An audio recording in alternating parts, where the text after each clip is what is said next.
Hi, I'm Rocket. This is a walkthrough of the Airship Laboratories, Swell Studios, office hours setup in Richmond for this Sunday.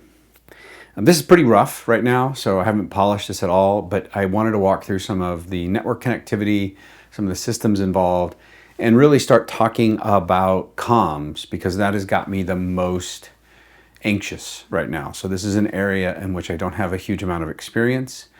I could take, Unity Intercom and I could use it on my iPhone, but if you want to route it into the program feed and do some other things like that, I'm not sure where to do and how to go.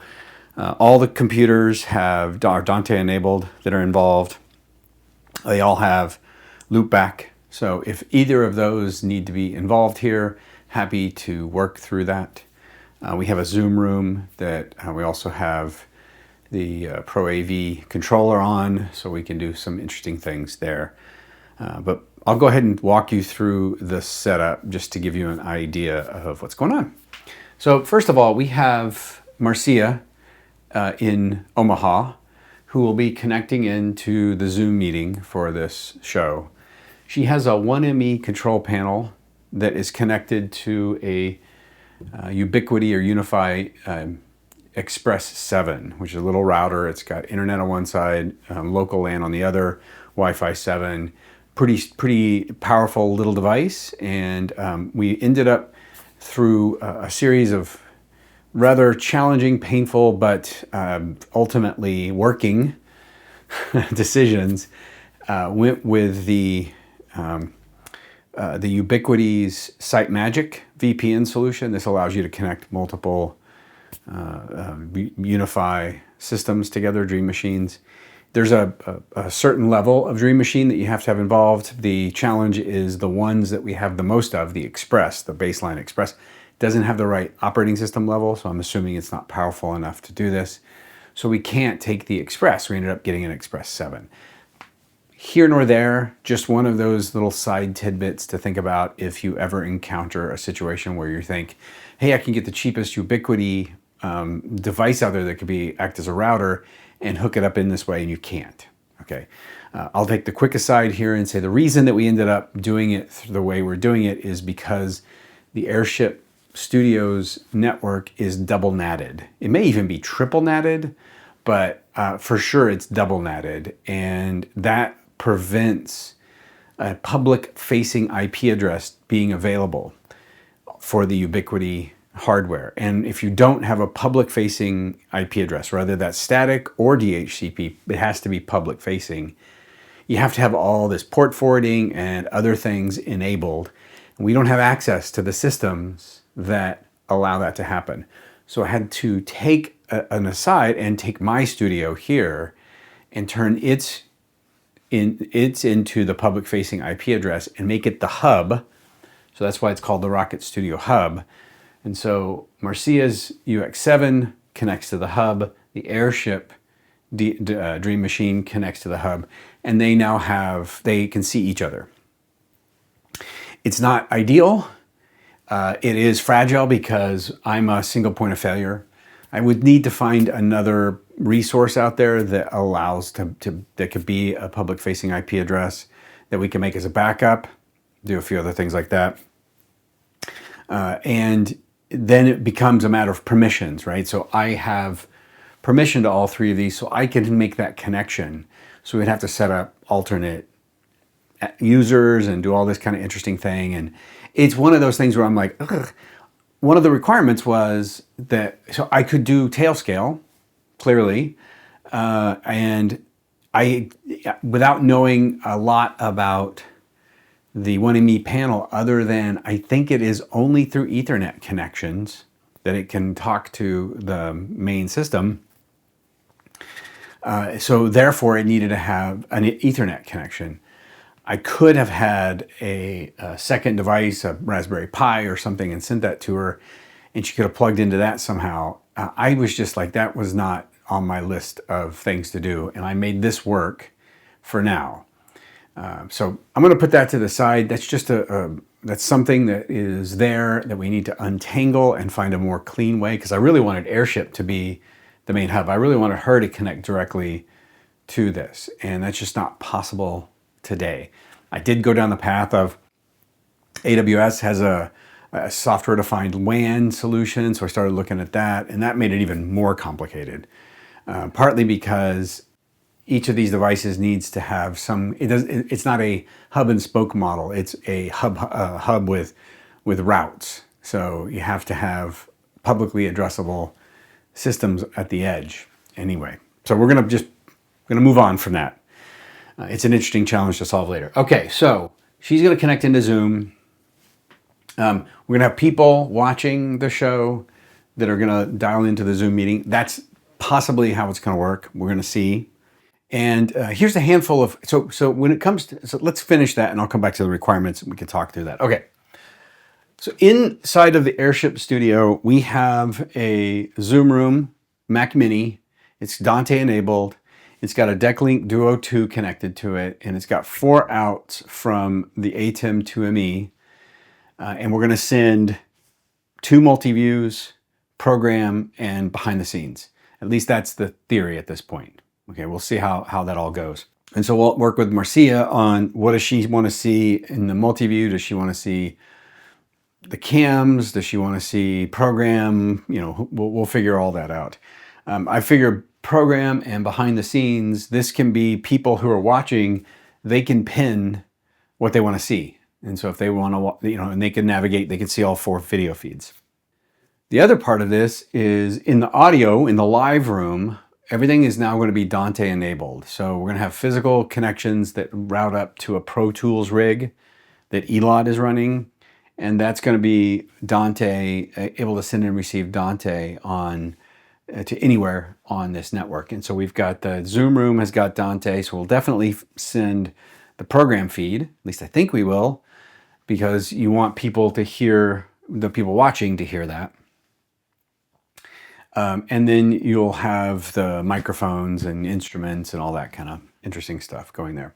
We'll have into number of cameras. So definitely 3, maybe 5, depends on, you know, depends on what else is going on.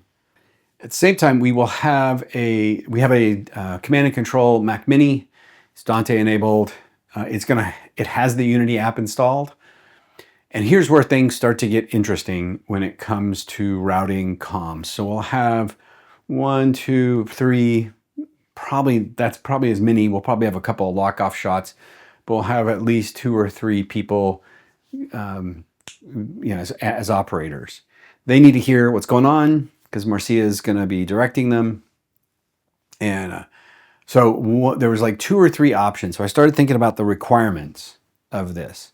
We want to be able to make sure that whatever comes through this system, Marcia is not getting any echo. So when she calls the show, right, there's a secondary thing. I want it to feel natural for her. So I don't want it to feel like she's got to wear, you know, triple air muffs to hear everything. You know, one ear's comms and here's program.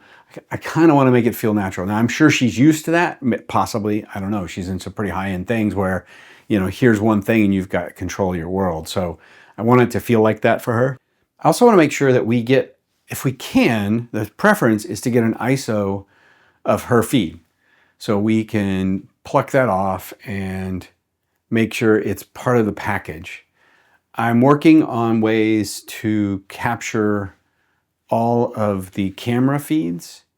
So I have a 8 out Zoom ISO machine, so it's got 2 Decklink Duo 2s in it, and so I can send out 8, and I've got a SDI Extreme ISO, so I can run that from my studio and plug into the Zoom room and then route everything there and just record all the ISOs. The challenge, of course, is these cameras.